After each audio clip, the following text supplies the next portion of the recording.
to our podcast. We're so excited to be recording our premiere episode. I'm here with one of my dearest friends in the entire world. My name is Dylan Williams.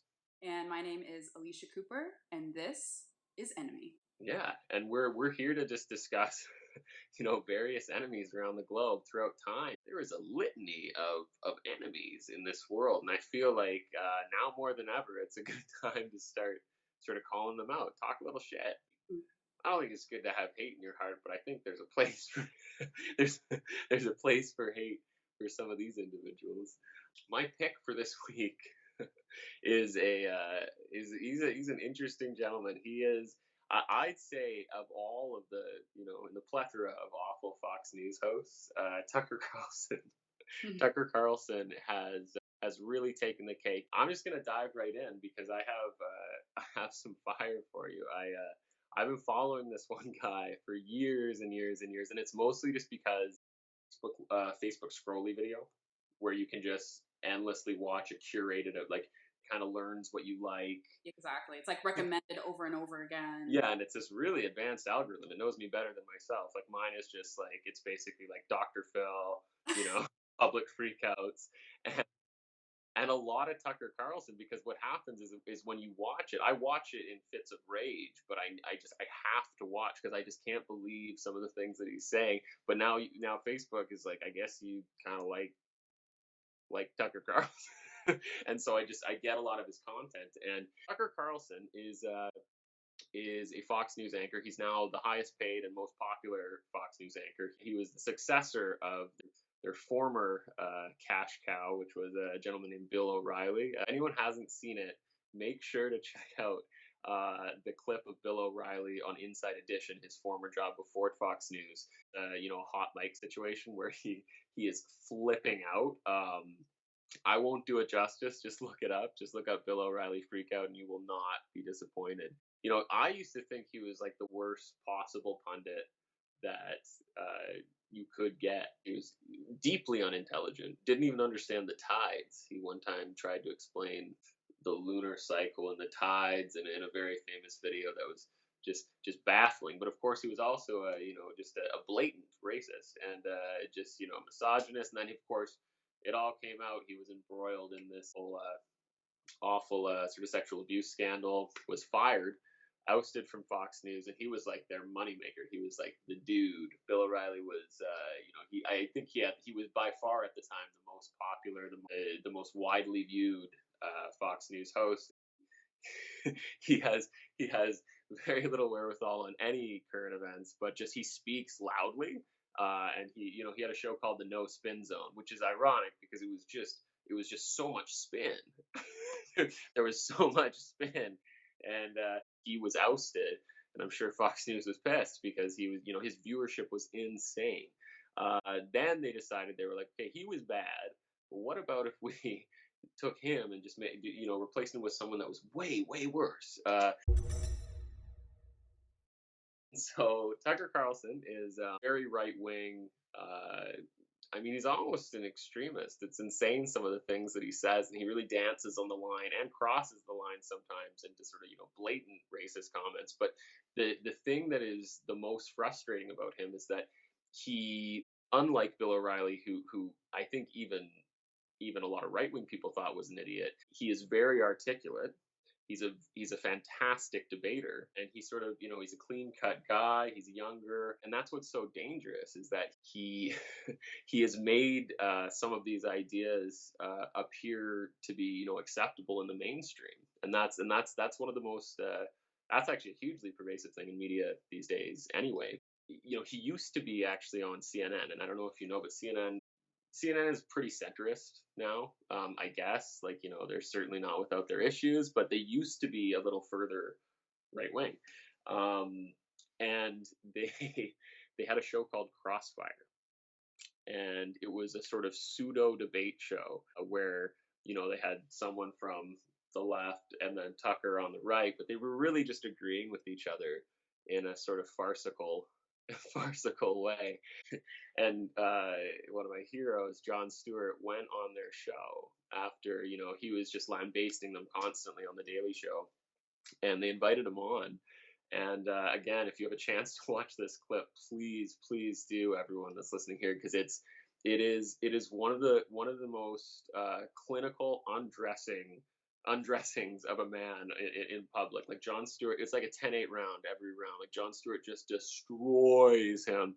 One of my favorite quotes, he points out that Tucker Carlson is, he says, you're a full grown man and you're wearing a bow tie. You can just see the rage in Tucker's eye. He's keeping it cool. And then Jon Stewart follows up with, and I'm not saying you're not a smart man, because those things are very hard to tie. Yeah.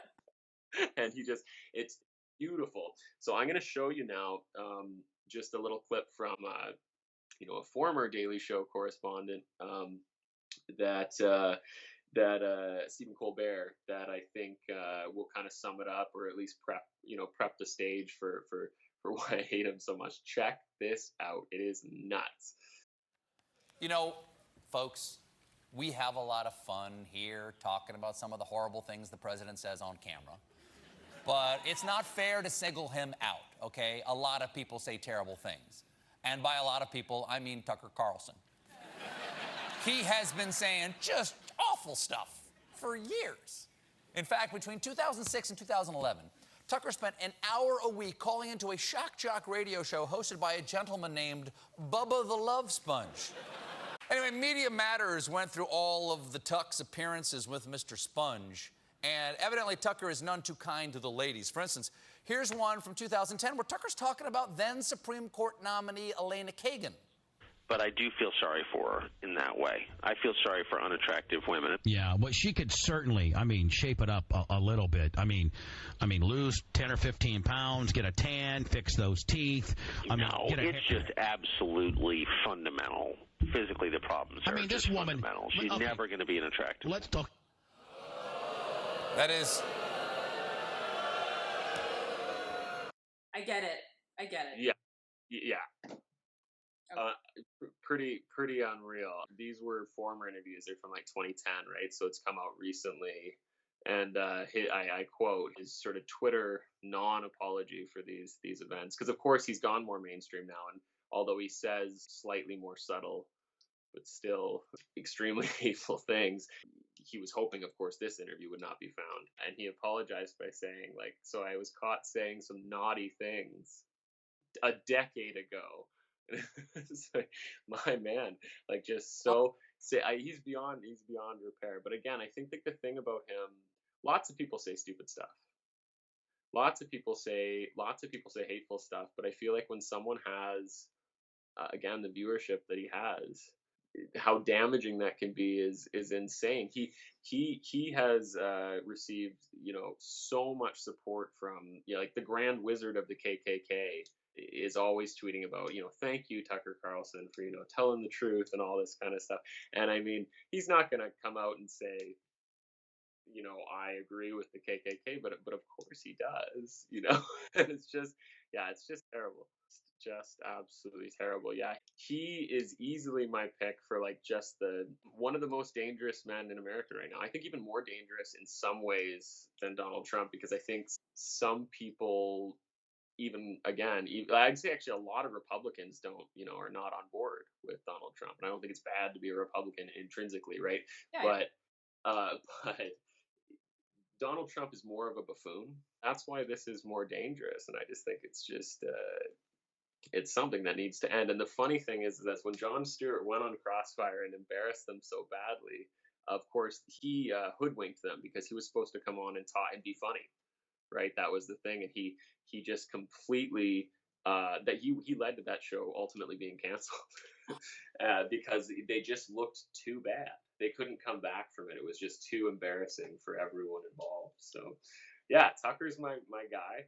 I have a few more things to bring up, but I'd love you to share with me who your worst person is. Okay, so get ready for this. We're gonna go back in time.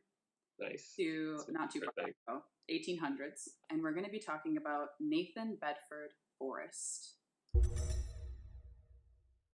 Nathan, I'm gonna call him Nathan instead of by his fancy title, because I feel like that's all accurate. He doesn't even deserve that. So Nathan was born in July of 1821. He's a Scottish American. Let's fast forward. He's in his 20s. And the first 2 people he killed were because his uncle, who he went into business with, got into an argument with a couple brothers, and one of them attacked his uncle, and in retaliation, he shot and killed 2 of them, and then wounded 2 others. So he basically took on 4 guys by himself, killed 2 of them. One of them actually survived and served under him during the Civil War, but we'll get to that. Oh. So before the Civil War, Forrest amassed like a pretty hefty amount of wealth by owning a cotton plantation and as well as training horse and cattle, and he was a slave trader. So in 1861, the American Civil War starts, obviously between the northern states who are loyal to the Union and the southern states who have created their own Confederate States of America. And Nathan joins the army. And he joins as a private and gets promoted to general without any prior military training at all. And he ends up being really skilled. He's a very skilled strategist.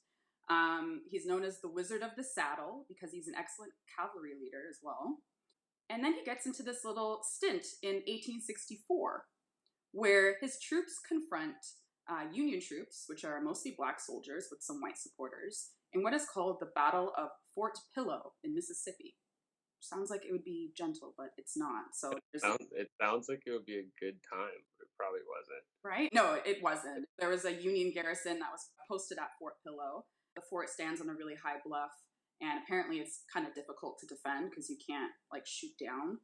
You have to expose yourself in order to do offensive firing. But anyway, he shows up there. It's 10 a.m. and his horse gets hit with a stray bullet, so he's like already pissed, right? He actually loses 2 more horses that day, so that's 3 horses in a day, just a fun fact. By 11 a.m., the Confederate forces have already taken down 2 rows of barracks and are about 140 meters from the back of the fort, so they're advancing pretty quickly. And he waits till 3:30 to send a note being like, you should surrender. And the note gets refused, so he goes heavy in. Like, he's got sharpshooters, he's doing all these crazy moves, he sends a wave of men into the ditch to like go on their backs, and then a second wave comes and climbs on their backs, gets over the ledge, and basically starts doing this crazy gunfire into this group that's amassed. So they obviously start running away. Instead of realizing that they had won, they keep shooting and firing at them. And it ends up being that the Union was supposed to have a gunboat that was going to cover them, like when they withdrew. But the gunboat had their port sealed, and it didn't fire a single shot. So they're being shot at from the back as well as from the sides. And at this point, Confederate sources say that the Confederacy was firing in self-defense, if you can call it that. And the Union was trying to retreat, but it basically turned into a massacre. And there are reports that Nathan's men were shouting, "No quarter, no quarter," which means you don't take a prisoner, you kill prisoners. So this is a quote from the New York Times too. So the blacks and their officers were shot down, bayoneted, and put to the sword in cold blood. Out of 400 Negro soldiers, only about 20 survive. At least 300 of them were destroyed after the surrender. And this is a statement from one of the generals to an informant. And even Forrest's own dispatch was like, the river was dyed red with blood. But apparently it was in self-defense. So 350 killed and 60 wounded. But he goes on, that's not even the worst thing he did. Nope. So in 1867, or shortly after that, he joins the KKK. Yeah. And didn't he found it? He was close. He was their first Grand Wizard, but apparently the KKK was founded 2 years before. Oh, interesting. They didn't have but he was their first Grand Wizard, though. Yeah, he was their first Grand Wizard. They had these weird names, like a Grand Dragon, I believe. Yeah. So at the time, Nathan, as leadership, contributed to the suppression of voting rights of blacks in the South through violence and intimidation through the elections of 1868. But in 1869, he's like, you know what? You guys aren't disciplined enough. I can't even work for you anymore. And he left. He didn't leave because of some moral conflict. No. He was like, you guys need to be more organized. And he's a type A guy. Exactly. And he just dipped out. He went on actually to even insist in the last years of his life that he wasn't a member, so he really tried to distance himself from them, and even made a public speech about racial harmony. And let's not forget that he started by owning slaves and then killing a bunch of people on multiple occasions, And then joining the KKK. But, you know, people make mistakes. And I think that's why Forrest Gump's mother named him after this guy.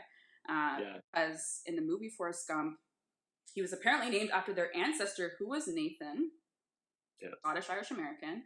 There's a quote from Forrest's mom. She said she intended his name to be a reminder that sometimes we all do things that, well, just don't make no sense.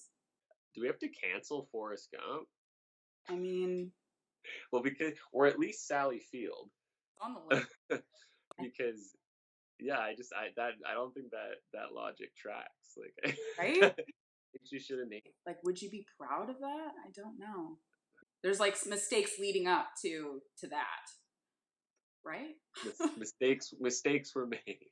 I think he's a fantastic entry into the pantheon of enemies. It's hard for me, you know, with such an unbelievably hateful, ridiculous group. You know, I don't want to make light of it, but their names. I mean, the Grand Wizard, the Grand Dragon. It's like it just seems so silly. I just can't believe that's a thing. But it makes sense. Like they're just a bunch of silly people. It's true. But if someone called you the Grand Wizard unironically, I feel like it'd almost be insulting. Like, ooh, it's the Grand Wizard. Watch out. Yeah. Gonna get you. The Grand Wizard is something you like call your friend after he gets too drunk or something. Exactly. The Grand Wizard, or someone that does something like shows you how to do Control Z and like erase stuff on Google Docs, and you're like, oh, I didn't know I had that shortcut. And it was Grand Wizard. It's not. Yeah, it's like office. It's like office speak. Yeah, for like that guy that like is really good with the photocopier. Man, that guy's a wizard with the photocopier. I think, and it also is just not that sinister sounding. No. Maybe that's the point. I for one can't believe that. I mean, it's still not branded a terrorist organization. Oh, it's not. Which seems strange because it's all about terror. And domestic terrorism. Like burning down people's businesses, dragging their bodies through the streets, like terrorizing whole communities over again. But and not, you know, I mean, I know this is it's a heavy topic, but I feel I would be remiss not to bring it up. I don't know if you've heard about these. They're calling it suicide. Yeah. In Los Angeles, but two black men were lynched. Yes. Like they were found hanging from trees, and I watched a video recently just of the I guess it was like a town hall meeting that they had called. The sheriff's department just assumes that it was a suicide. They've now dialed back partly because of the crowd's response, partly because of the outcry of just you know, it's ridiculous. It's absolutely ridiculous. His sister came out and said, you know, he was my hero. He was not not suicidal. This is preposterous. And the fact that they would even have the balls to have that, posit that as their first theory, especially with everything that's going on, just be like, it's not possible that someone could horrifically murder a black man and especially in that way to evoke those feelings of the Old West. You know, it's just... Also a black trans woman found hanging. There's been quite a few. There's an anti-lynching piece of legislation that just very recently I think it was actually on the day of George Floyd's funeral, where they were trying to get it passed, and just now. I know, and that's what I do think. I think, if I understand correctly, they're not referring to literal lynching, but I think what they're trying to say that, like, police murder of the black community, all of that is lynching. You know, like they're using the term lynching broadly, but then a couple of days later there were real lynchings, and so there was, I think, one or two senators on the day of George Floyd's funeral that stood up and blocked the motion. Sorry, how could it be for lynching? Honestly, I'm getting so confused by that too. Even in Canada, we had a Bloc Québécois member say no to a bill that was trying to get passed by the NDP in House Commons by Jagmeet Singh, and everybody said yes except this one guy, basically, who was like, you know what, I don't think we need to talk about systemic racism in Canada. It wasn't anything radical like disarm the police or abolish the police. It wasn't anything like that. yeah, it was certainly not anything radical. It was just like, could we take a look?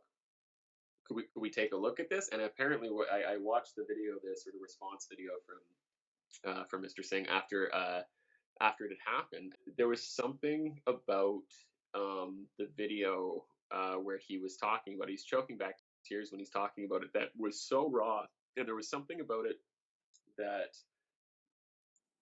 I mean, I think I'd be pretty much predisposed to believe, to be on his side anyway. But there was something about how he described the incident which was so indicative of the more subtle type of racism that happens in Canada. When he had, expressed his support for this bill, he just happened to glance over at this particular MP from the Bloc Québécois, and he described doing a hand motion like this, like, Yeah, dismissive. like that. Yeah, dismissive. And I think the dismissive part is, and that's when he started to get choked up, and like I almost got choked up a bit too, because it was just what he's having to realize now is that, I mean, it's obvious, anyone can see it's ridiculous to, I think it's ridiculous to, for someone to be, kicked out for pointing out systemic racism and then allow the other member to stay, right? There was something about that video where he's just realizing that he's going to have to navigate a slanted system. Like, he's not going to be able to do anything about it. Mm-hmm. And that's, I mean, hopefully there is something that's going to be done about it, but I feel it was a very hopeless feeling.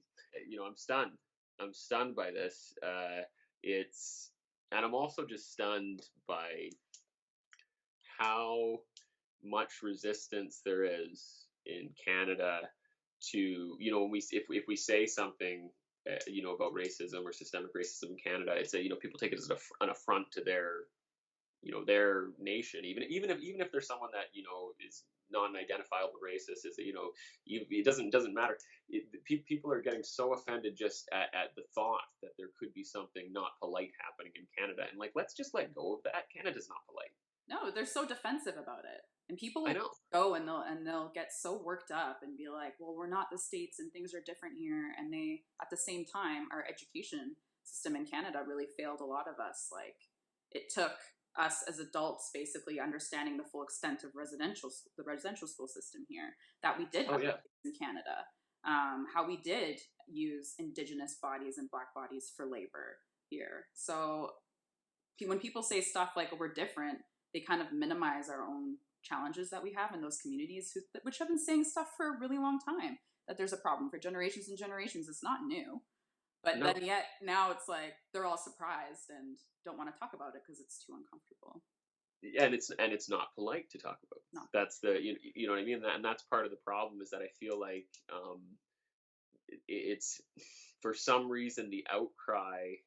Of course, there's outcry from the Indigenous population, 100%, right? But for some reason, it doesn't feel as loud. It doesn't feel as in our face as much as it would be, from, in the States or, in other countries. But it is a quiet. I mean, it's just being destroyed quietly. And I think that, like, I mean, there are certain remote communities. Like, my friend works in this area, and he was describing me 2 years ago. They got telephone service in one of these communities. Wow. They just got internet, and they've just been dumping money on the problem without any sort of, here's $1 million. Why can't you fix it?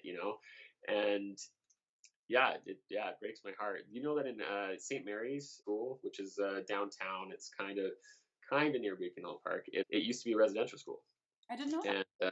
And if you go to Ross, I go to cemeteries a lot. I don't know why, but We need to talk about that. Yeah, we should probably talk about that. Yeah. But I find them interesting, right? I like looking at like super old gravestones, all that kind of stuff. Me and Destiny, my fiance, we were there a little while back, and we noticed these gravestones that reference. There are grave sites from children that died in the residential schools at St. Mary's. So I mean, it's right here. It's right here in Victoria, nice, pleasant Victoria. It's something that I think if we don't get louder about it, like, it's never gonna change. I just feel like there was also the huge pipeline spill, huge pipeline spill over the aquifer in you hear about that? Yeah. Like the Trans Mountain, like the one that's never gonna spill, right? Yeah, they always say it's never gonna spill though. Yeah, but of course it's gonna spill. But historically speaking, they spill at some point. They've been spilling. They've been spilling.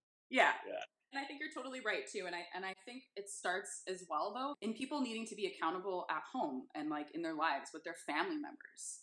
Like the same people, they can go publicly and say all this stuff, you know, Black Lives Matter and All Lives Matter and whatever. But then at home, when their relative says something racist, they're quiet. Or at their workplace, they're quiet. And it's like, if they can't change in those little spaces, then nothing's gonna get done, because this takes not just policy but cultural shift. Yeah, and I think that, you know, that people will just be, oh, it's just Uncle Dave, he's from a different time. Yeah. Or, you know, like Uncle Dave is alive now. Yeah. And Uncle Dave can vote. Yeah, Uncle Dave can vote. And humans are I think people underestimate the power of one human, the impact that they can have negatively or positively in the world. So it's you know, we can't have it. And I think that it's something that over the last couple of years, and like I'm completely guilty of not checking people, because I think like most humans, you know, I want to avoid confrontation, right? Like I don't want to be there. But over the last couple of years, it's there's been, you know, a variety of incidents and a variety of comments from even friends, or not necessarily my family, but definitely not my family, but friends, acquaintances, people at work, stuff like that. That kind of casual and more subtle racism that we experience here in Canada, right? So sometimes if it's not so in your face, if we're not, you know, if there aren't buildings being burnt down, we're like, well, I guess everything's cool. Exactly. Absolutely. Yeah. And I think what's weird too is that even just, I know for a lot of my friends, I'm the only Black person that they know. And Yeah. not very many of them have even taken a second to be like, have you experienced racism before here? Or what's your experience of racism in the workplace or at school? Yeah. And so they keep on just assuming that everything's fine. Yeah. And that's a really tough one too. I've noticed a lot of tone deaf posts from people that I respect, and it's not like I don't respect them anymore on an intrinsic level, but it chips away at it for sure. Like it doesn't, it like, and again, I think I actually do believe that there is a flavor of some of the posts that are in support of Black Lives Matter, some of the posts that are in support of these types of things. I do think there are some self-serving posts out there that you know, they could probably skip it. I think, yes. You know, it's not a trend.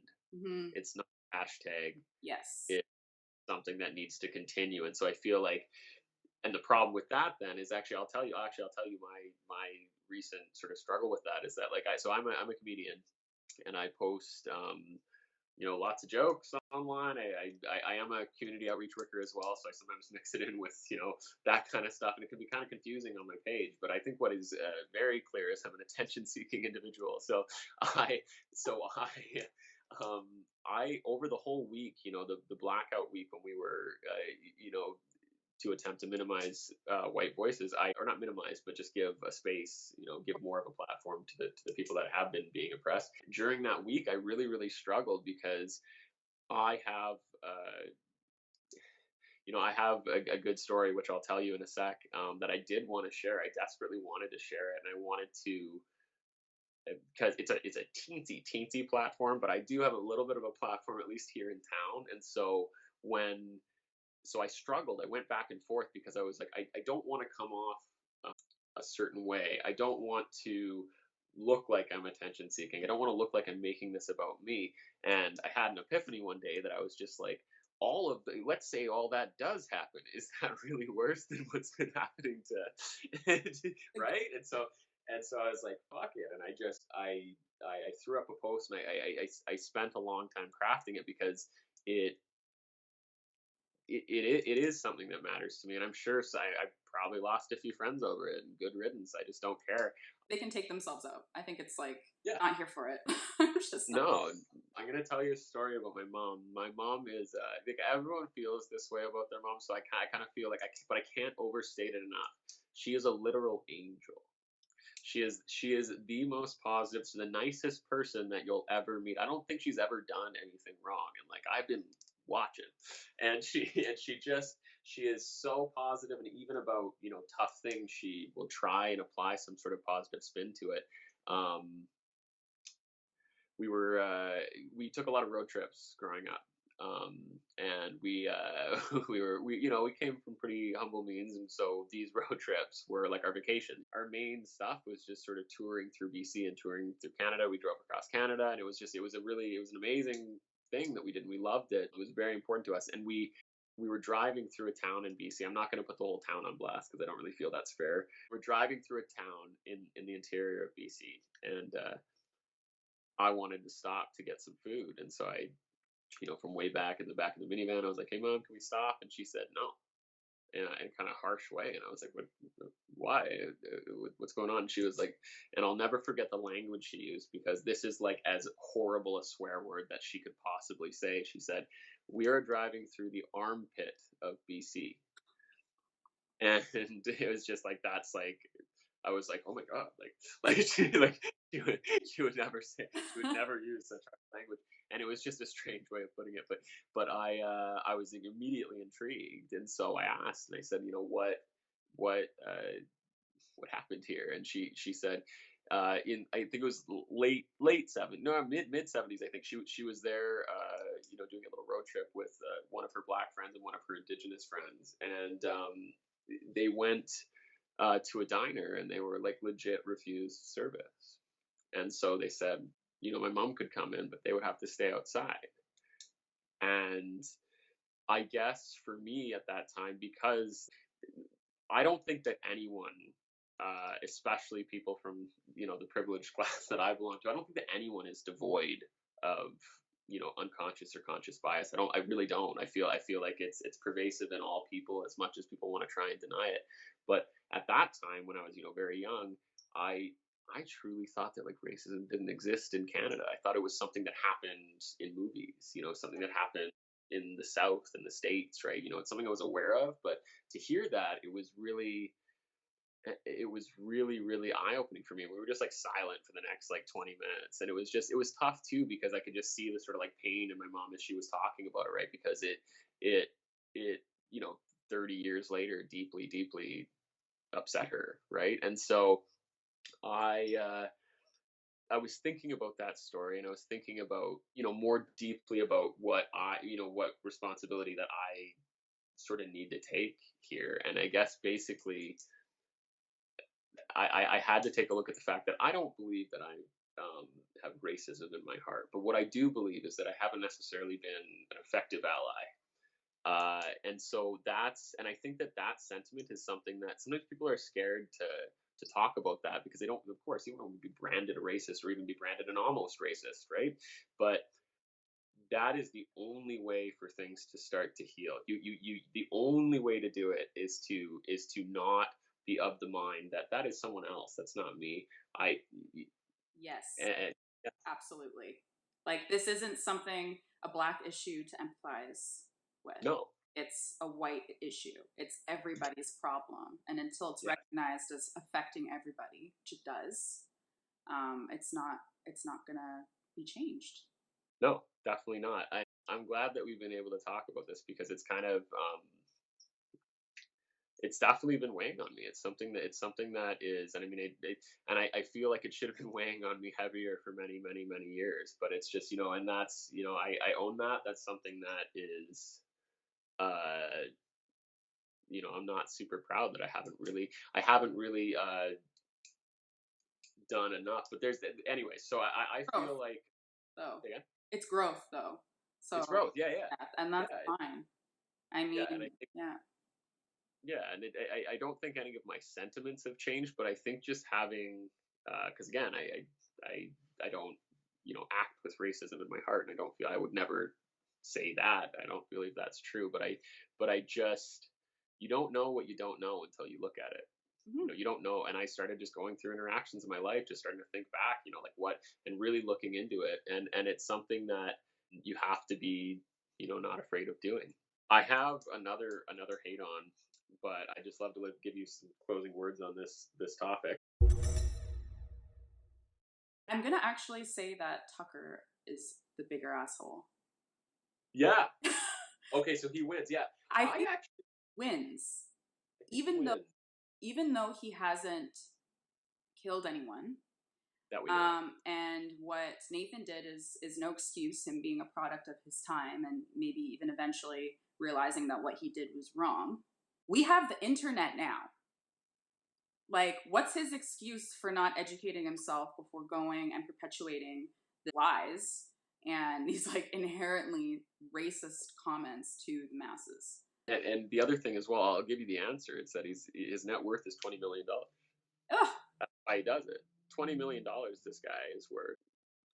It's preposterous. I'm not even worried about whether he believes it or not. It doesn't matter. Yeah. I don't believe Bill O'Reilly believed it. I really think he was just, he got a good gig and he went with it. He saw his base and just kept making that money. But I think Tucker probably does believe it, but it doesn't matter. It's like when someone that is uneducated hears that and hears an educated, articulate person speaking in that way, the damage is so much more widespread than anything the KKK could even do.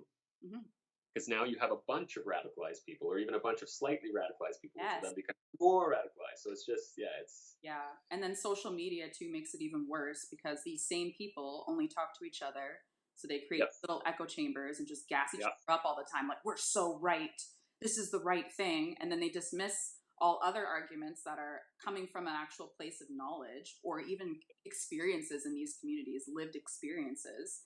Just such a wild way to engage with a political issue. And also Snowflake. Can we just talk about how Snowflake is like the lamest insult? It's like so funny.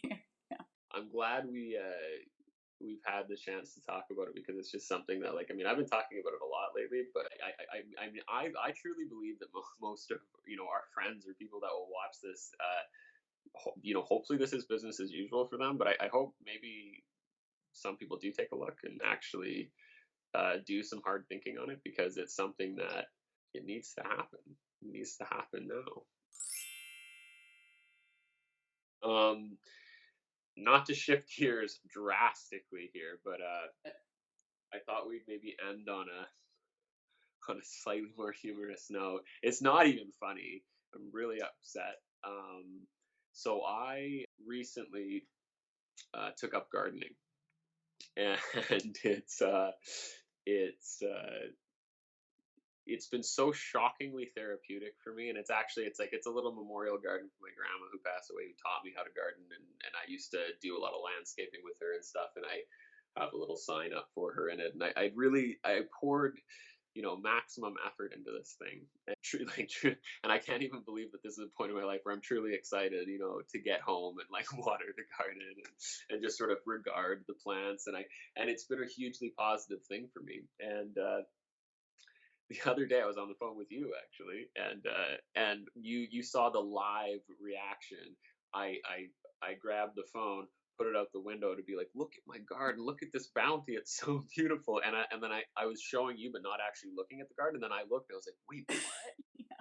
I was like, it's destroyed. Gutted. Right. And you I had head in my hands. I think I cried real tears.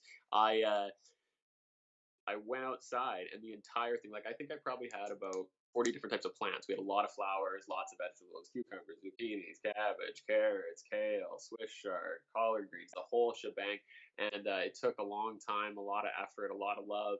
And some fucking deer just came in and ate the whole thing. And it was just such an insane moment because I've never been filled with that type of rage. Destiny totally sent me a picture of you sitting on the ground in the garden with your head down, leaning against the fence, just looking so dejected. You were actually really upset, but you looked so defeated. Oh, defeated, that's the word for it. Yeah. You were defeated. I just didn't think it would happen to me. Anyway, so I broke a couple stools in the backyard. We had these wooden stools, and I just started smashing them. And Destiny came out, and she was just like, "Why have you done this?" And I was like, "Have you seen my boys? Have you seen what they did to my boys?" The worst part is that they carefully ate each flower off every plant. I had this one plant, it's called a cyclamen. Gorgeous little pink petals, and that's what set me off. At first I was like, okay, some of this could be salvaged, and I was like, not the cyclamen. Not the cyclamen. It hurt you in a very meticulous way, oh yeah Yeah, they took care to just take the best bits of everything and then uproot everything else. All my strings that I'd run across just destroyed. The whole garden's torn up. And the worst part about the day is that I shit you not, on the drive to work, I work in Esquimalt, and on the drive to work, because I never see deer around here. That's why I didn't think I need to build a fence. But and I live on Bay Street. It's a busy Yeah. street. Anyways, so I'm on the way to a slightly more rural area, and I see this mama deer and her two fawns trying to cross the road. Mind you, this is in the morning before I'd gone home to see the destruction. They're trying to cross the road, and I was like, "Oh my God, everyone stop!" All the cars stopped. It was beautiful. The little fawns went across, and I like gave them a thumbs up. I was like, "Yeah, you do it, buddy. You got to cross." And then now I'm like, I could have hit them. Sorry. I'm sorry. But I'm just saying, we all know somebody that's hit a deer and the deer's got up and walked away unscathed and the car is a write-off. Total. Yeah. It's actually, yeah, they're pretty gangster. I'm not going to go through with it, but I definitely been, Googling, when does the hunting season start? What kind of what kind of deer are most prevalent? It's the mule deer, by the way, I found out. Okay. I don't even know how they got here. Apparently they swam. There's no predators. And what you need to take away is if you see a deer next, get your shovel, get whatever you've got inside, and because you're helping somebody's garden. You're preventing another crime. You're preventing someone from being like kind of sad for a little bit and then being fine. Yeah, I just replanted most of it. It was all good. It's fine. They just take the tops off mostly. One of the things is that there were certain plants. I have a few starters, but many of them were grown from seed. And if you've ever grown something from seed, it's like your baby. You really, and you're amazed that it even worked. And they just absconded with a variety of plants, with no trace left. They took my hot peppers, my snap peas, they're just gone. Tucker Carlson, Nathan Bedford Forrest, and deer. Well, this has been fantastic. I'm so happy to have got our first episode out the door. I'm so happy to see you. I'm always so happy to see you, and I think we'll have some pretty good fire coming up next week. I've got a pretty good idea of who I want to do. There's lots of people to hate. Hey, sweet. Well, we're gonna sign off. I love you. Good to see you, and we'll be back to spread hateful awareness next week. Yeah. Thank you for joining us. Have yourself a wonderful day. Catch you next time.